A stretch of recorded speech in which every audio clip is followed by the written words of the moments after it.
seeing it more again. I feel like Tent and Flingsa are two of the not terribly common weapons that I've been seeing a lot during this LAN. That's really cool. Absolutely. Tent can just provide so much control of an area, especially a splat zone. If you just send that sucker in there, you need like multiple bombs to pop it. And with the Sorella tent, you've got that curling bomb rush, one of only 2 weapons in the game that has curling rush. So that's huge. And wow, the custom jet is going to be a very, very quick end here, very, very early on in the game. And Nick is just already in there past the zone. Yeah. It's just like, you know, zone, what's that? I'm gonna go get kills, which is not too bad of a mindset to have if your team is able to back you up on that. And we've got that's 3 down on License to Krill. Yeah, they somehow took the zone for a few seconds, but their last has jumped out to regroup with their team. And so it is Arctic Moon very solidly in control with 2 specials and soon to be a 3rd. Absolutely, we can just see it. The Tri-Slasher was trying to hold left, but sadly they do fall, so that's a 4v3 in License to Krill's favor. Yeah, haha, the Tri-Slasher is trying, get it? But yeah, we've got Arctic Moon still in control of the zone. Gregory very unfortunately getting censored then, so not able to push in with as much element of surprise, but they still get the pick right there. 1, 2 picks, but they're the last remaining on their team. They get picked off as well. Not much you can do in that situation. And so License to Krill pretty much has 1 shot at this. They all have to go in together, and they really don't have that many specials. But their try is down, but that N-Zap does have armor, which they pop right now. They do have that double armor on the side of Arctic Moon. And with that, we are in the single digits, but here comes that tent. Here comes that curling bomb rush with the Booyah Bomb. 2 Booyah Bombs coming out. We are at 3. Nick here frantically thinking but License to Krill does cap it and does apply that penalty to Arctic Moon going 3 down as well, which is huge for License to Krill right now. They can recover, they can breathe just a little bit as they regain control of mid and wait for Arctic Moon to come back. We've got Bronze here on the stage at popping that ray, forcing a jump out as well as just tracking people over that top. Really, really nice pressure applied there. So the armor goes out on Arctic Moon and the Booyah Bomb from License to Krill. 2 down on License to Krill. Looks like Arctic Moon might be able to take it back, but the curling bombs from License to Krill are so much, but that Booyah Bomb does secure it back for Arctic Moon. With 2 down from License to Krill, it's going to be a while before they can get it back. Curling bomb rushes are so loud. Have you noticed that? Like, bomb rushes are loud, but curling bombs just make so much noise. Absolutely. Maybe you can use the curling bomb to distract from a flank that your teammate's doing. That's not a bad idea. Maybe I'll have to try that at some point. But we've got all of these specials right now. We have the Ray, the Armor, the Booyah all going in for License to Krill right now. This is coordination at its finest. But of course, on Arctic Moon, they're not going to let them get in that easily. And it feels like they didn't even make a dent. They didn't get any picks from that. Well, now they have 1 pick. There's Flash is down with the N-Zap. Only the Try and Heavy remain. There. Try down. Oh my goodness. Last one's Heavy Booyah bombing on the on left side. Wow. 32 Gal does go down to it. Yeah. But I do not think the Heavy will be able to reclaim the zone by themselves. Yeah, and with that Stingray Bronze, you're like, you know, you are gone. Goodbye, Heavy. And with that, they're continuing to use that Stingray to apply pressure along with their team advancing. And they have very little penalty left, so they're going to be able to tick that down starting right about now. Unfortunately, their K-Gal going down. They're going to lose their main source of offensive pressure. Bronze caught in the middle of the zone, not able to make it out. 2 down for License to Krill. Arctic Moon getting steady map control back. Ooh. 3 down on License to Krill. 32 Gal just respawned, I believe. Yeah, and they've worked their way through already half of that 69-point penalty, and they are in a very, very nice position right now. That K-Gal's got the Booyah Bomb, but the Heavy Remix is going to pop theirs first, deciding on where to throw it. Doesn't quite see anybody. Stingray out from License to Krill. Oh, the Booyah Bomb out catches too. 1. Catches Turtle, Mr. Great LGX. kill from Twig, and that is it. First KO. game goes to Arctic Moon. Indeed. You can see that line left by the tent shield there on the upper left. Yeah. Sadly enough, Tent Shield is not wide enough to capture this zone. It would be really funny if you could just capture a zone with Tent Shield. Absolutely. But unfortunately, that's a little too much for this game. Maybe an old Splatoon 1 zone, like Moray or something would be able to. Maybe. Moray has its zones changed since Splatoon 2. That's true. For better or for worse, it did have its zones change. I mean, I've never played Splatoon 1, but I've seen how the zones are. We're seeing some replays from our previous match. Gregory here with the amazing double before they unfortunately themselves got picked off.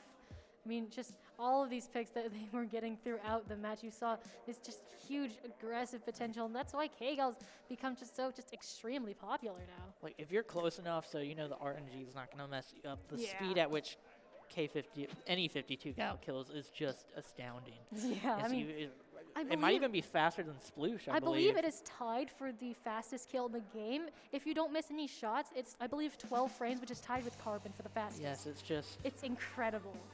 It's absolutely insane. And of course, with that paint buff that K52 got a little while ago, and Booyah Bomb being an incredibly helpful special, and then with that splash wall to just tank damage, it's such a good weapon. I'm not surprised that it skyrocketed in popularity. Yeah. But here we go, we're on Clam Blitz on Snapper Canal though, and Arctic Moon is still running that double armor comp. I mean, not 10 seconds in and we've already got that armor out of Nick on the Zapier.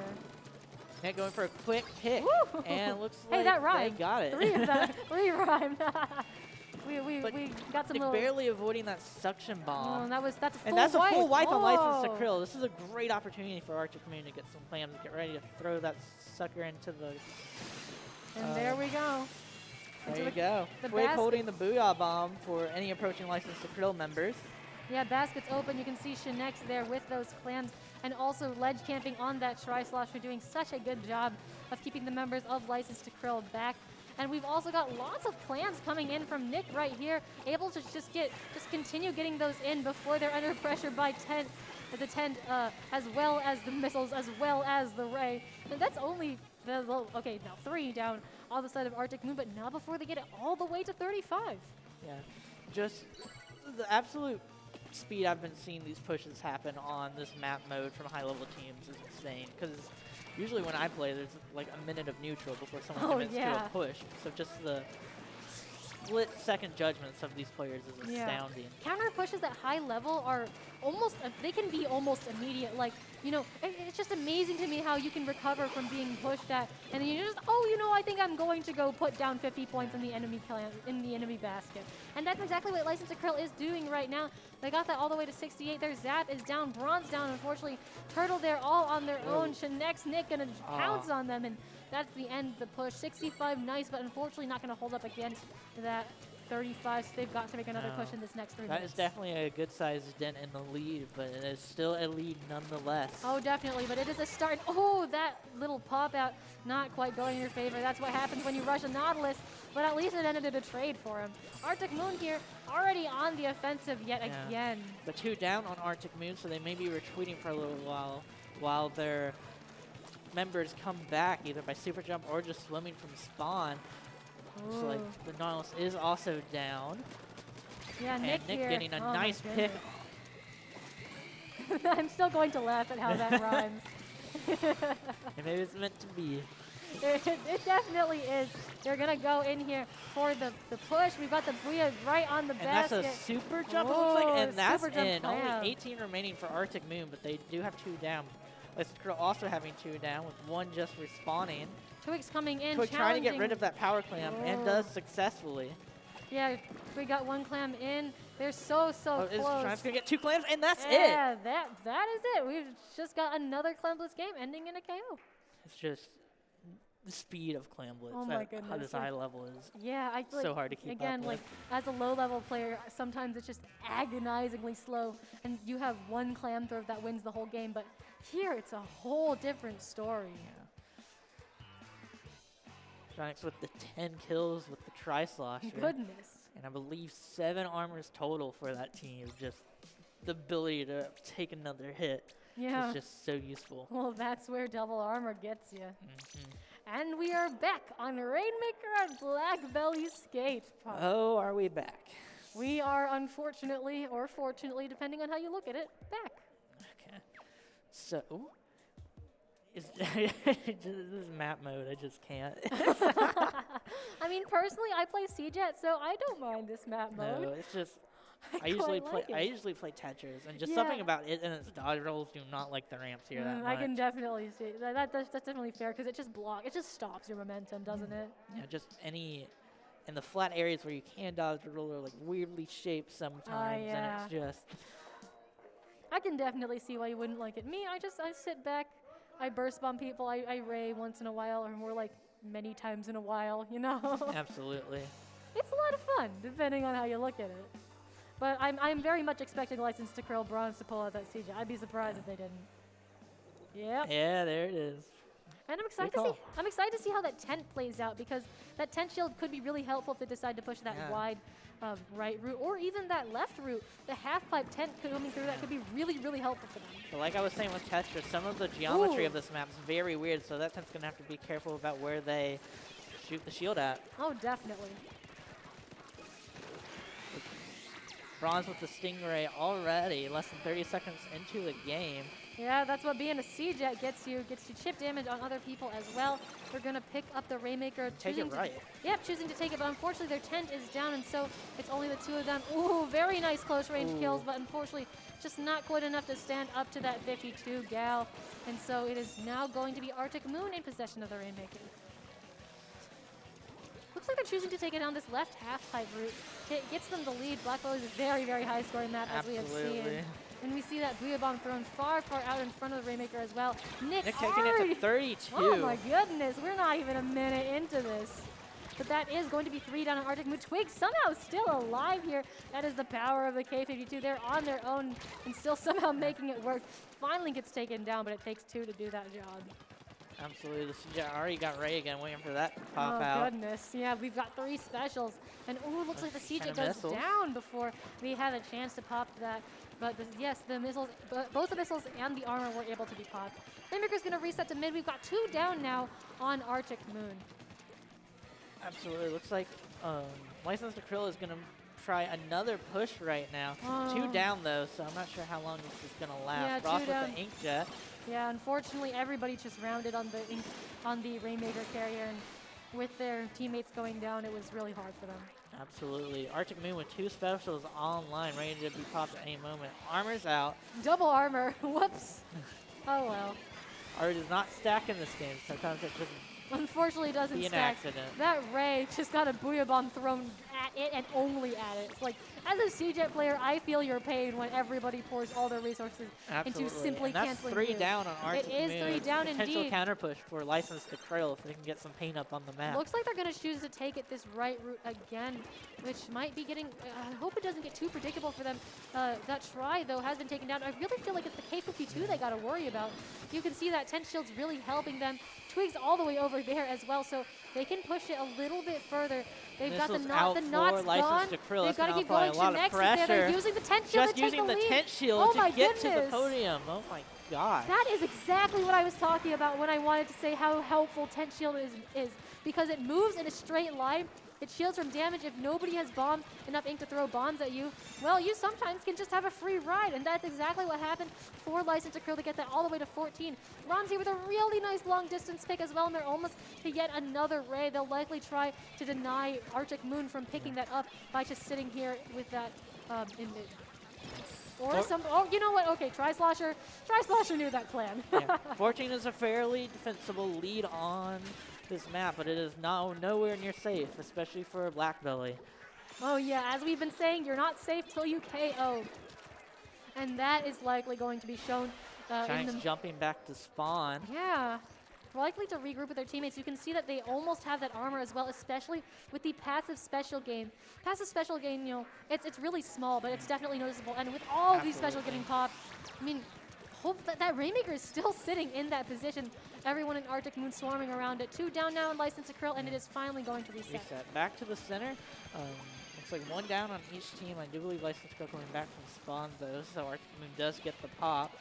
Looks like Bronze expecting them to take that half pipe like they have in previous pushes. Not sure exactly what they're going to, and no one has picked up the Rainmaker yet. We're heading into the last minute of this.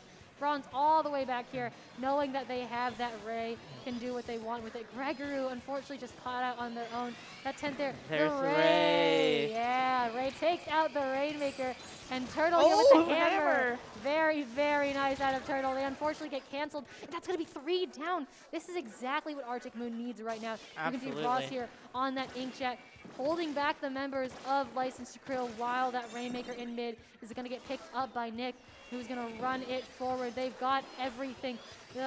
People are going to they're falling. That K-shot's down on License to Oh, but the Krill tent right next to the Rainmaker. This Turtle's is dangerous. It is definitely dangerous. A Twig behind Turtle. 2 down again. Bronze is pretty pretty much the last thing standing, and Twig is there to contest them so hard. They have the GG Ray, but I the don't. Ray, oh, the Raymaker goes down at 21 remaining, but we've still got members of Arctic Moon here making a presence.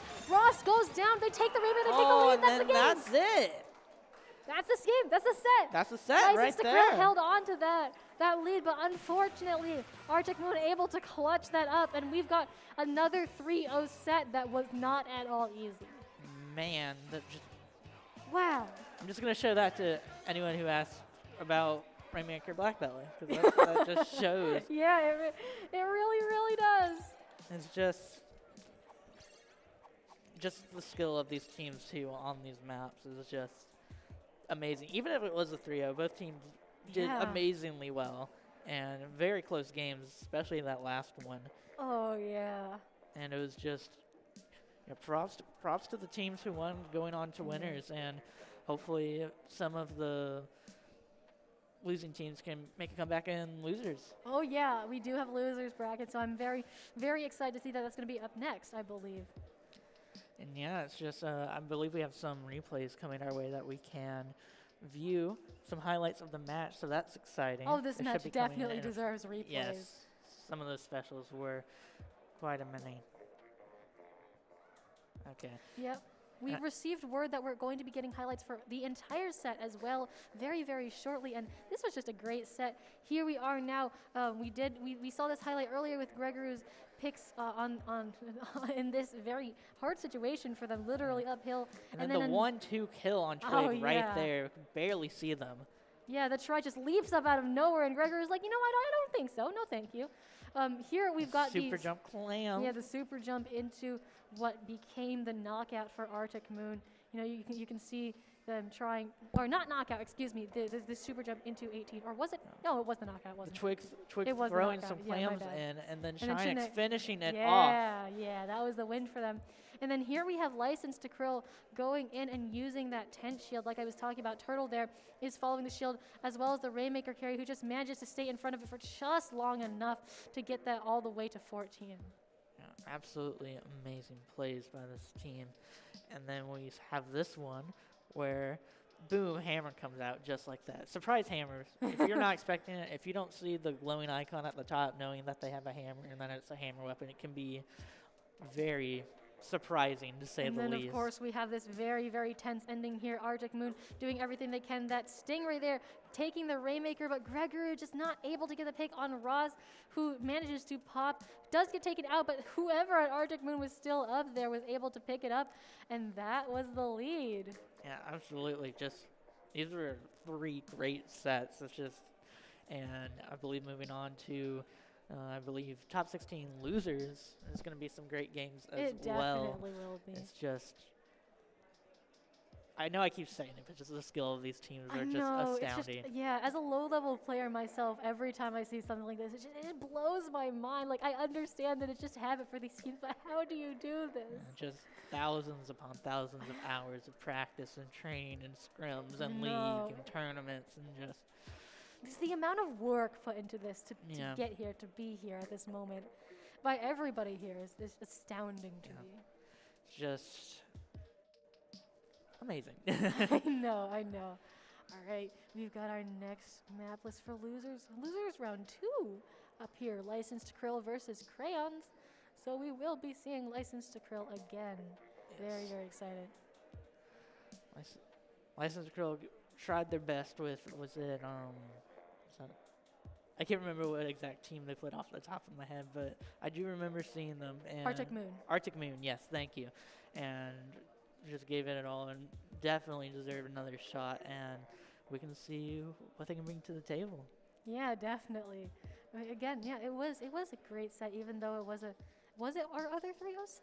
I do not remember. I think all of them were 3-0s. Well, but it was still, again, a very good set. I mean, all of these have just been amazing games. Despite them being 3-0s, the score really doesn't tell the whole story here. No, not at all. Just because you can be 1 point away in a game, and that game's still reported as 1-0, right? Yeah. It's just, I mean, we've seen our fair share of 1 point games. I'm pretty sure I think yesterday we saw one in the ITAP versus, Assault and Pepper. set. That was Yes, I got to commentate that one. That was I wasn't game there 5. for that, but I've heard Yeah. so much about It that was- set. Yeah, I believe it was tower control. ITAP gets it to 1, Oh. and then A2P comes back, KOs the game. Like I said, it's just not safe unless the game's ended and you won. You cannot. I mean, like 90% of the time it is safe, but those other chances. They just sneak in your so head. And yeah, and that was a game 5 of the set as well, so Yeah. it just makes it all the more tense. Imagine being on ITAP, being that close to an upset, a Div 2 team, I believe, and just 1 point just causes you not to get it. It's just. I hear that people are now asking the low ink TOs if ITAP should be allowed in low ink. Absolutely. Well, I believe that's a decision JPEG's going to have to make for himself. So, I don't know. It's just. I mean, low ink's a great tournament. Oh, so. definitely. Low ink was my first commentating experience, actually. You know, I had applied to IPL. I didn't really think anything of it, and then JPEG DMs me, hey, do you want to commentate low ink day 2? And I was like, oh my God, you want me to commentate low ink day 2? I couldn't believe it. And now I'm here. Did you commentate all at day 2? No, it was I believe first block, and I did it with Turl. He was on the tent. Nice. Yeah. I do hear some settings being changed right now. Yeah, so you can hear the settings noises in the room.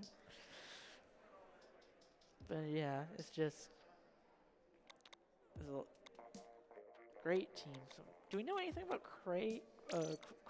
Not crayons. Yes. Do we know anything about crayons? I don't know. Perhaps when we see the rosters, we might know a little bit more about them. But for now, the name does not ring a bell. No, I do not. Other than what, like Krill?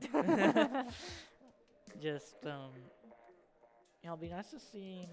Well, each team brings their whole different set of weapons. Some teams don't run a backline. Some run very aggro. Some run very defensively, and it's just very nice to see those different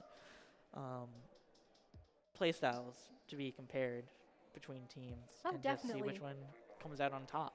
Yeah, just the way that those play styles interact with each other. You know, you have some teams that just run aggressive. You have teams that maybe wait for opportunities and then strike. It's very different, and players also have their own individual play styles. So the way that those mesh together can really create different team dynamics. Yes, absolutely. And then just the way you can see certain gear that people are wearing, like, kind of help to describe their play style. Like quick respawn, they probably play really aggressively, or if it's respawn punisher, they're probably very confident. Yeah. I mean, things like I've seen respawn punisher stingrays be out, and it's like you punish chargers or stuff like that. You force them to jump out, force them to move with that. That's why in respawn punisher, it's certainly an ability. Yes, for sure. It's I believe there was some information that came out maybe a week or two ago. Someone was trying to say, hey, this ability is not as bad as you think it is. Yeah, something like that. I wasn't able to see all the information about it, but I did see it. Yeah, because I think it's either the information on the Splatoon wiki or in game is slightly incorrect, or with percentages wise, I'm not sure. It's been a while since I've actually seen the video, but apparently Respawn Punisher has more perks than drawbacks, so maybe we'll start seeing it more in the meta recently, especially with some weapons running a lot of quick respawn, because it cancels 80% of quick respawn. Yeah. So that'll be interesting to see if the meta shifts, even since it's been how long since a content patch of changes. It's been way too long. We know that. Very long. All the Splatoon devs putting their work into Splatoon 3. We understand. We're patient. And that'll be exciting to see too, maybe when Splatoon 3, a whole new wave of players, of lands, of tournaments, of who knows what the next game's going to provide us. I mean, yeah, and even with that, of course, you're going to still have the exploits fine. I mean, you have the Wahoo World and other places, Hammer Glitch that was found. There's always exploits being found, being able to jump on little tiny nooks and walls to places you shouldn't be able to go. The ink blot exploit with the Rainmaker, all of that. Yeah, it's just, I mean, if you want to test everything in a game, you're going to find stuff. Yeah, even the most well-coded game, if you enough players, enough time, enough incentive, something's going to be found. Yeah. And Looks like we found it when we could throw a hammer through a wall. I do remember seeing a tweet, I believe it was actually from Bronze, saying something like, you know, I don't know why you guys are surprised that you can throw the hammer through the glass at Wahoo World. Just throw a hammer through your bathroom window. I'll wait. And that's one of my. I think that's one of my favorite tweets that I've seen out there. Yeah, Splatoon going for the more realistic direction, I see. As realistic as you can get with a bunch of squid children spraying ink everywhere. Yeah, for real. And just maybe that's what the chaos of Splatoon 3 is going to be, just more realism or Mad Max or whatever. I can't even imagine what a realistic Splatoon would be like. It'd be a horror game almost. Oh, goodness. Maybe it would be like paintball? I don't know. Paintball is very painful, though. I've paintballed before. Yes, absolutely. It's probably the best analogy we have in real life. But I don't think anything is going to come close to it. Yeah. What, paint covering an entire mall or warehouse and just disappearing after the match. I also feel like with the proportions of these weapons, Inklings must be really strong because, like, constantly swinging a slosher Dynamo, or a brush, or carrying around a Hydra Splatling, that's got to be really tiring, right? Absolutely. Either that or they find a way to make these weapons really, really light. That's where that... And water is heavy, so ink's got to be really heavy too, right? And you're constantly carrying that around in a tank on your back and flinging it everywhere. That's got to be taxing. Yeah. Especially like Dynamo, that must be where that swim speed nerf comes from, right? Just being like, oh, I'm so tired of this. Or like, oh my god, I'm so tired of lugging around this 100-pound roller on my back. Yeah.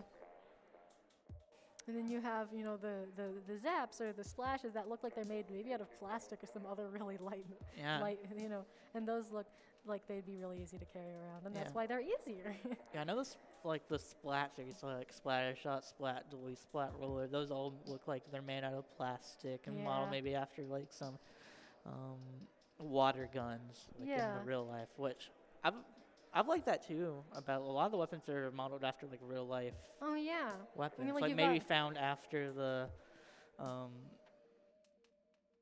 calamity that happened in Splatoon. Yeah, I mean, these Inklings and Octolings look like they're really resourceful. It's likely that they'd unearth objects. And I mean, the Blob is the most obvious one, which, by the way, like, that is the smallest bathtub I've ever seen because I think the proportions of the Inklings, they're like 3 feet tall, right? They're shorter than shopping carts. Man, it's like a baby wash tub or something. Yeah.